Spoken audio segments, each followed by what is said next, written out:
distinguished guests, ladies and gentlemen, please join me as we mark this very special occasion in a word of prayer. Almighty God, the author of liberty, our sustainer, protector, and guide, hear our prayer and bless this ceremony with your presence as we honor Colonel Ralph Puckett, Jr., a courageous warrior, husband, father, and friend, who for 70 years has led the way. From his actions with the Rangers on Hill 205 while defending the freedom of the people of Korea, and throughout his life, Ralph has continued to serve the Army and Ranger Regiment as an example of leadership, of character and commitment for others to follow. Lord, thank you for Colonel Puckett, a servant leader whose actions exemplify the prestige, honor, and high esprit de corps of the Ranger Regiment. In the crucible of conflict, he selflessly put his comrades' lives before his own. Today, as he accepts our nation's highest military honor for value, may his words of encouragement spoken to many over the years continue to ring true. Be proud, but never satisfied. Bless Ralph, his loving and devoted wife of 68 years, Jean, family, fellow Rangers, comrades, and others today in spirit. Lord, let Ralph's life, legacy, and this very medal that is placed around his neck inspire us all in challenging times to lead the way. We thank you for the blessings of freedom and those who serve to preserve and defend it. It is in your majestic and mighty name I pray. Amen.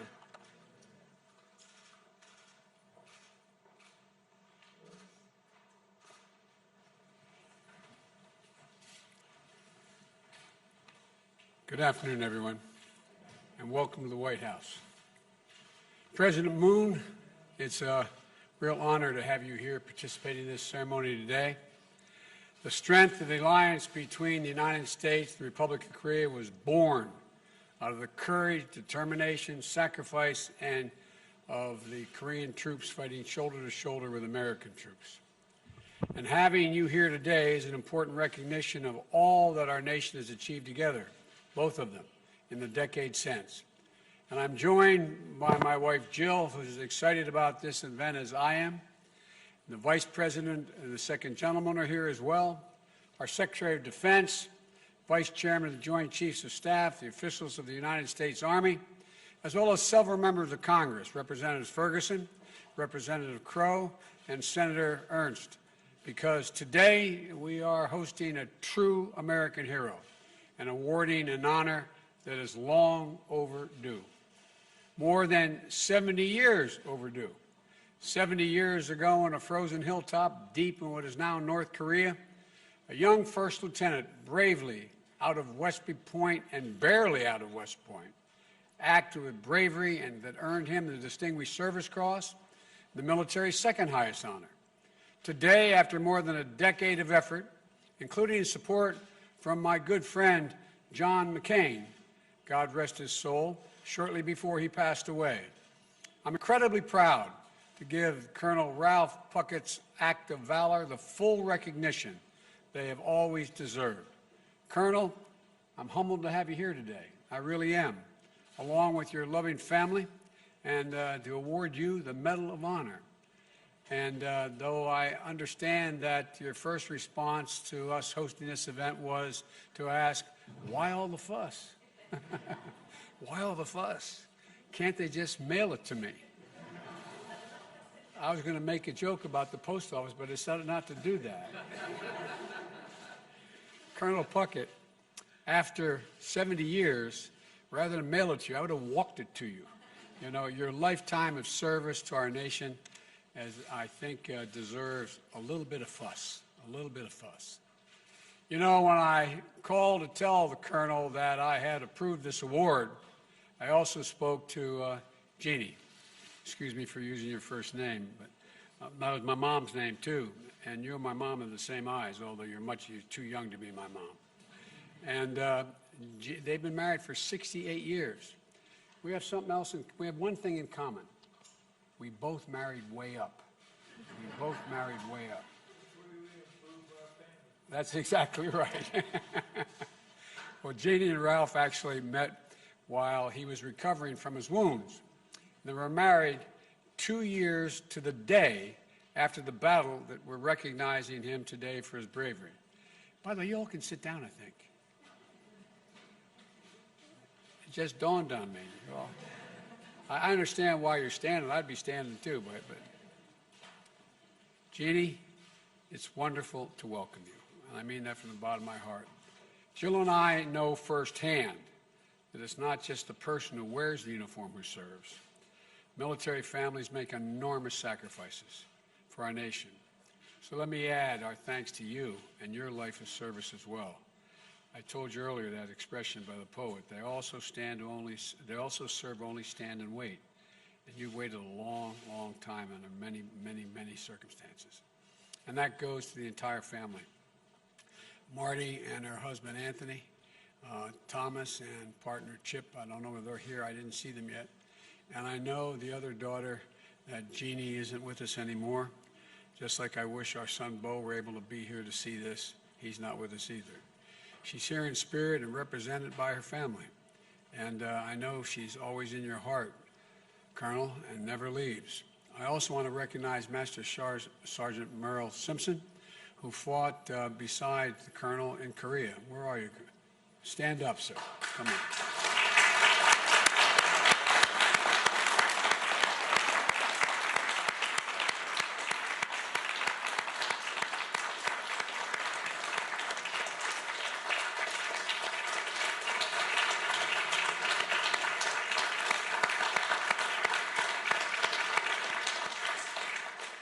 Who made the trip to Washington today to represent all of their fallen brothers from the 8th Army Ranger Company.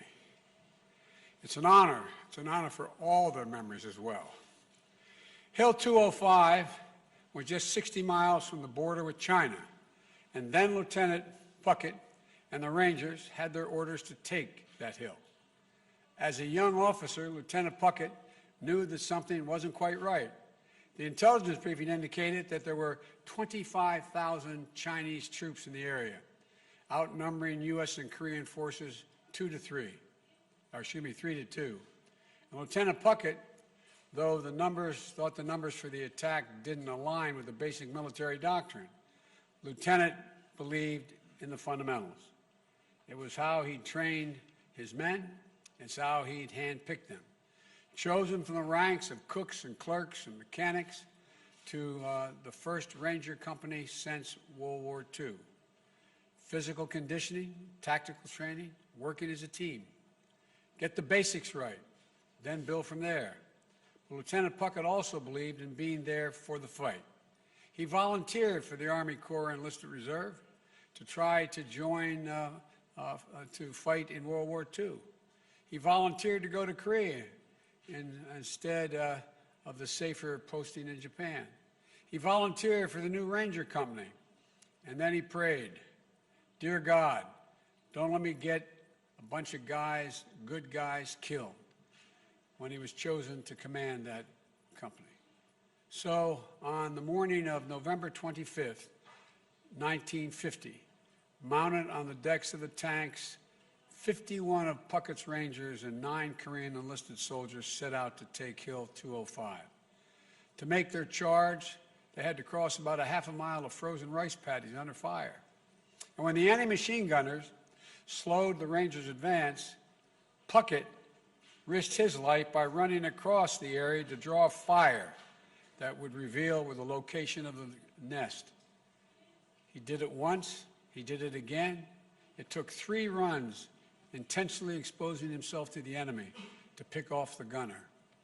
Of course, Colonel Puckett had developed a dangerous hobby, as he recounted in his book, of challenging himself to run in front of speeding cars when he was 4 years old.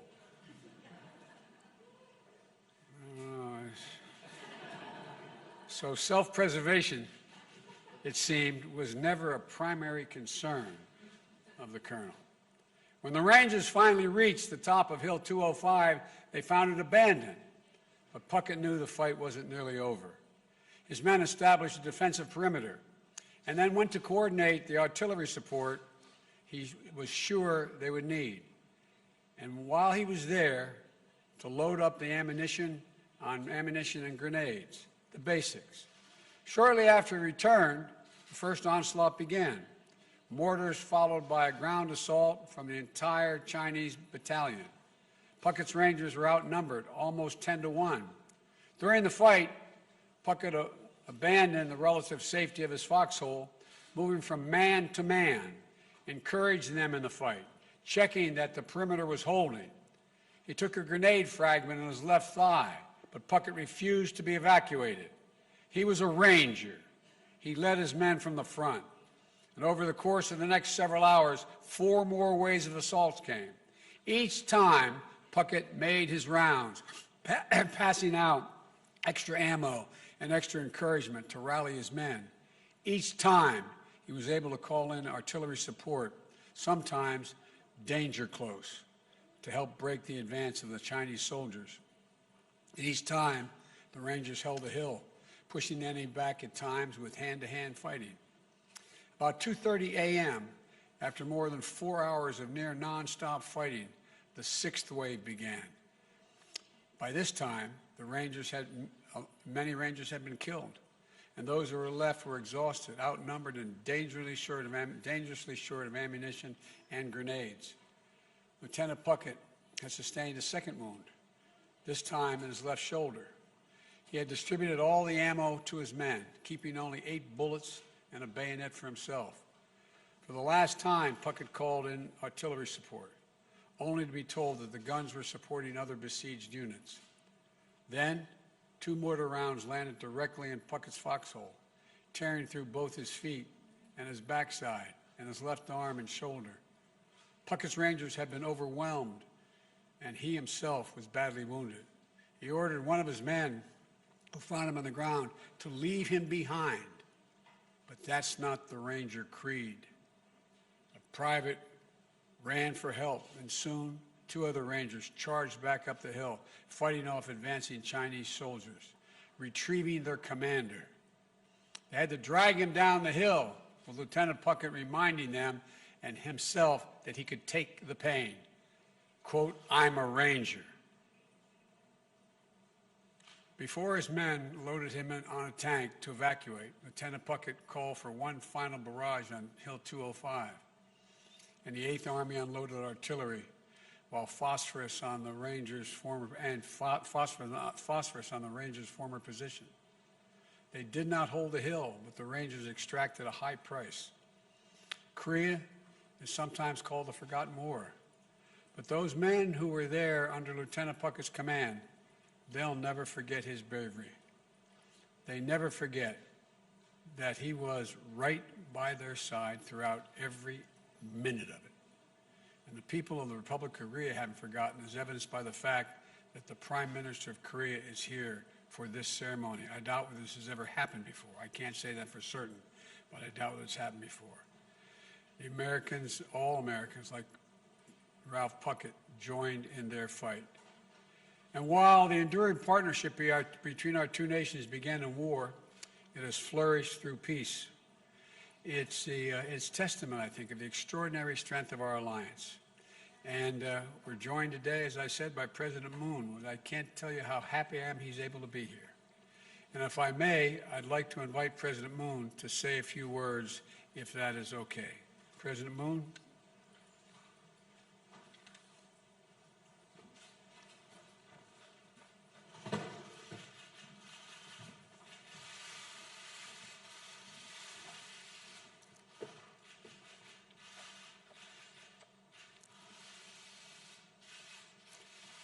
바이든 대통령님 감사합니다. 바이든 대통령님의 초청으로 랄프 파켓 예비역 대령의 명예훈장 수여식에 함께할 수 있게 되어 매우 뜻깊습니다.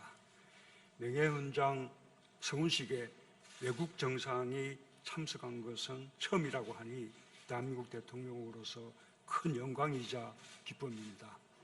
Mr. President, thank you for your words. I find it truly meaningful to join the Medal of Honor presentation ceremony for Colonel Ralph Puckett, Jr., U.S. Army retired, upon President Biden's invitation. I learned that I'm the first foreign leader to ever attend a ceremony of such kind. As President of the Republic of Korea, it is a great honor and pleasure. 랄프 퍼켓 예비역 대령님은 한국 전쟁의 영웅입니다. 대령님은 2055 고지 전투를 비롯한 수많은 전투에서 초인적인 용기와 리더십으로 끝까지 임무를 완수하셨습니다. 대령님과 미 8군 레이저 중대 장병들을 비롯한 참전 용사들의 희생으로 한국은 자유와 민주주의를 꼽힐 수 있었습니다. Colonel Puckett is a true hero of the Korean War. With extraordinary valor and leadership, he completed missions till the very end, defending Hill 205 and fighting many more battles requiring equal valiance. Without the sacrifice of veterans, including Colonel Puckett and the 8th Army Range Company, freedom and democracy we enjoy today couldn't have blossomed in Korea. 퍼켓 대령님은 아까 제게 당시 한국은 모든 것이 파괴되어 있었다고 말씀하셨습니다. 그렇습니다. 한국은 전쟁의 폐허에서 다시 일어섰습니다. 한국의 평화와 자유를 함께 지켜준 미국 참전 용사들의 그 힘으로 한국은 폐허에서 다시 일어나 오늘의 번영을 이룰 수 있었습니다. Earlier, Colonel Puckett told me that when he was in Korea during the Korean War, it was absolutely destroyed. That was true. But from the ashes of the Korean War, we rose, we came back. And that was thanks to the Korean War veterans who fought for Korea's peace and freedom. And now, thanks to their support and efforts, we are enjoying prosperity. 한국 국민들을 대표하여 깊은 감사와 존경을 표합니다. 한국 국민들은 참전 용사들을 통해 자유와 평화를 향해 전진하는 위대한 미국의 정신을 보았습니다. 참전 용사들의 용기와 희생, 우정을 영원히 기억할 것입니다. On behalf of the Korean people, I express deep gratitude and respect to them. Through the war veterans, the Korean people saw a great soul of America that marches toward freedom and peace. Their acts of gallantry, sacrifice, and friendship will forever be remembered. 영웅들의 피로 맺어진 한미동맹은 한반도를 넘어 평화와 번영의 핵심 축이 되었습니다. 랄프 퍼켓 대령님과 용사들은 한미동맹의 단단한 연결고리입니다. 오랫동안 건강하게 우리 곁에 머물러 주시길 기원합니다. 감사합니다. The Rock-US alliance, forged in blood of heroes, has become a linchpin of peace and prosperity on the Korean Peninsula and beyond. Colonel Puckett and his fellow warriors are a link that strongly binds Korea and the U.S. together. I pray that they stay with us in good health for a long time. Thank you very much.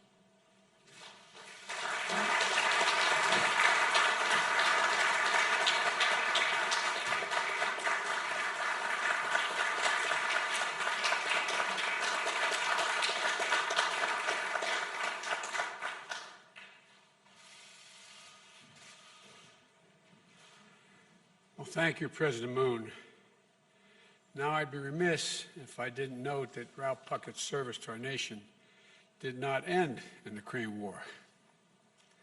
It did not end after his service in the Vietnam War, where he earned a second Distinguished Service Cross, 2 Silver Stars, 2 Brown Stars with V for Valor, and add to that, during his service, 5 Purple Hearts for injuries suffered in combat.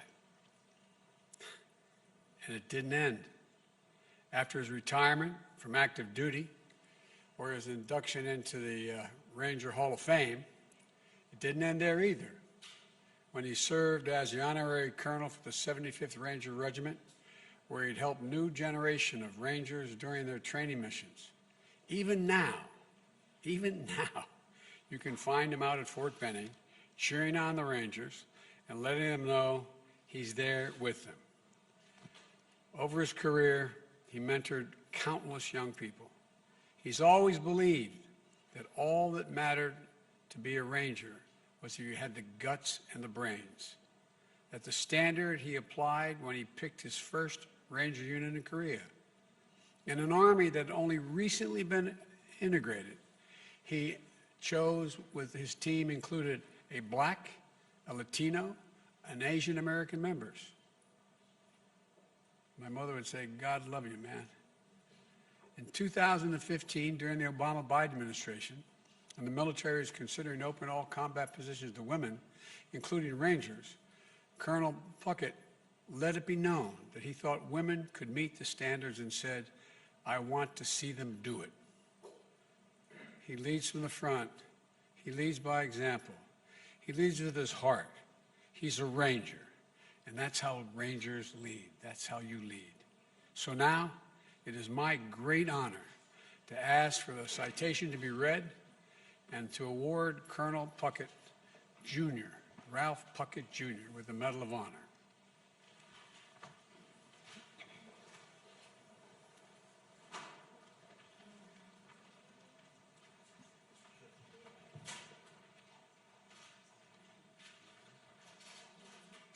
The President of the United States of America, authorized by Act of Congress, March 3, 1863, has awarded, in the name of Congress, the Medal of Honor to First Lieutenant Ralph Puckett, Jr., United States Army, for conspicuous gallantry and intrepidity at the risk of his life above and beyond the call of duty. First Lieutenant Ralph Puckett, Jr. distinguished himself by acts of gallantry and intrepidity above and beyond the call of duty while serving as the commander, 8th U.S. Army Ranger Company, during the period of 25 November 1950 through 26 November 1950 in Korea. As his unit commenced a daylight attack on Hill 205, the enemy directed mortar, machine gun, and small arms fire against the advancing force. To obtain fire, First Lieutenant Puckett mounted the closest tank, exposing himself to the deadly enemy fire. Leaping from the tank, he shouted words of encouragement to his men and began to lead the Rangers in the attack.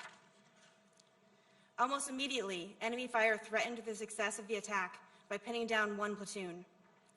Leaving the safety of his position with full knowledge of the danger, First Lieutenant Puckett intentionally ran across an open area 3 times to draw enemy fire, thereby allowing the Rangers to locate and destroy the enemy positions and to seize Hill 205.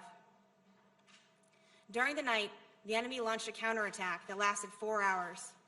Over the course of the counterattack, the Rangers were inspired and motivated by the extraordinary leadership and courageous example exhibited by First Lieutenant Puckett. As a result, 5 human wave attacks by a battalion-strength enemy element were repulsed.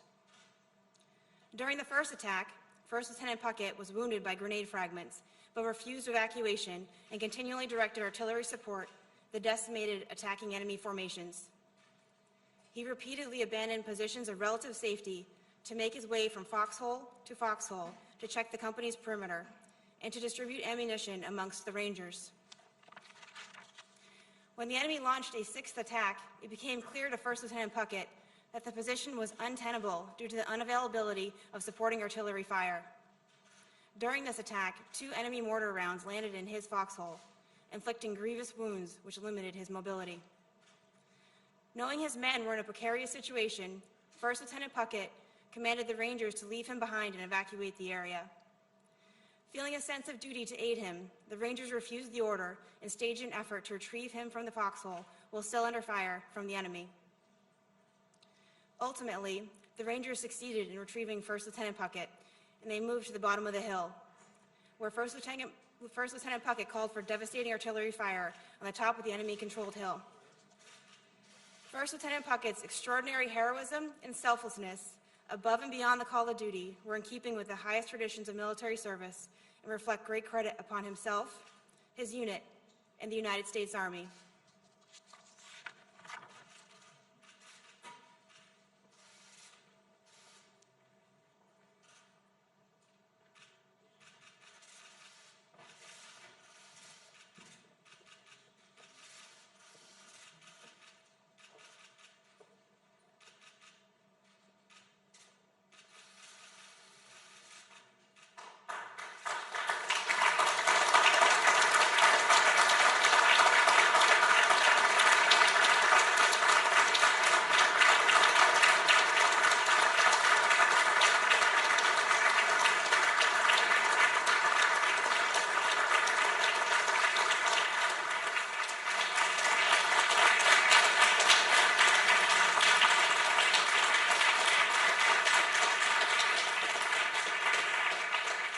Let me invite the family up. Come on, get the family up here.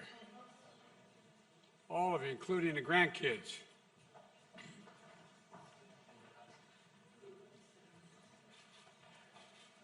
Hey, Jack, how you doing?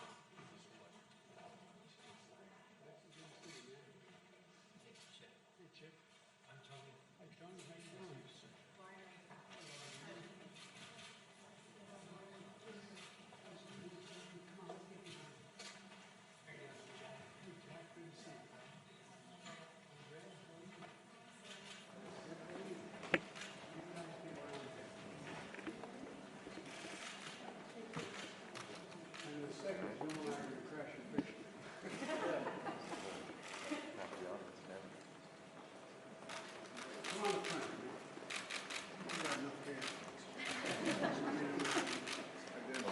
Flash.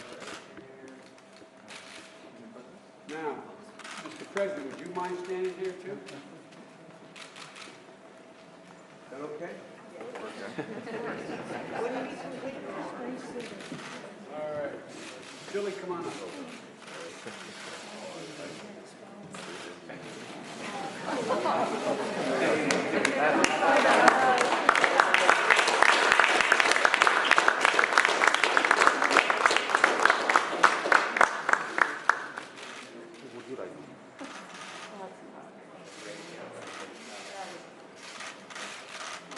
Okay?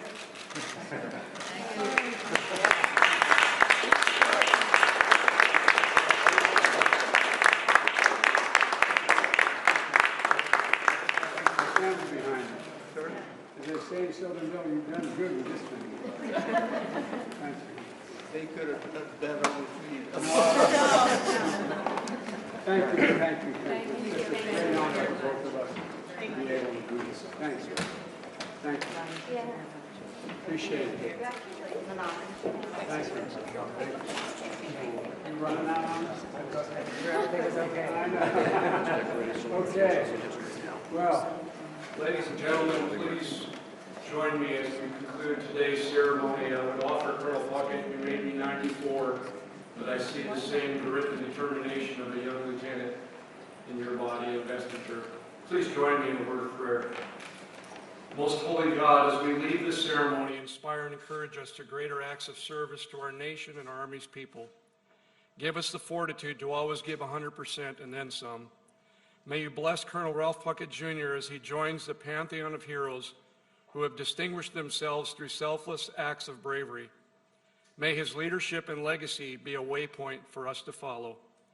Keep us all strong in spirit and give our leaders wisdom as they serve our nation's people. Bless and protect our armed forces as they preserve our precious freedoms. Keep the lamp of liberty burning bright on the United States of America, our allies around the world as well. I ask these things in your most blessed and holy name. Amen. military protocol, but come on up and say hi. Well, the Vice President's standing. What am I talking about? Vice President? Thank you. Don't fall.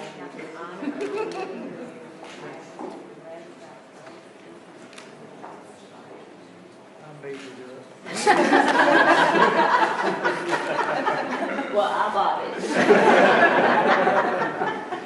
Thank you. It's such an honor. Okay. Thank you. Thank you. And say hello to a warrior himself and agreed to be Secretary of Defense. Good morning, sir. All the way. Good fingerprints. Thank you. Thank you for what you do. Always continue to do for us. Come on, big guy, get up. With you two guys together, you may start a war.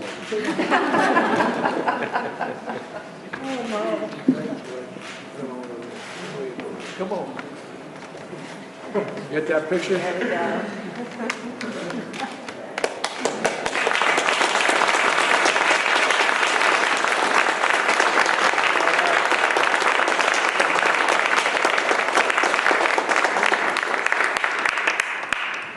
Maybe if there's time, we can walk out that maybe the generals may come back and say hi when we step down. Okay. All right.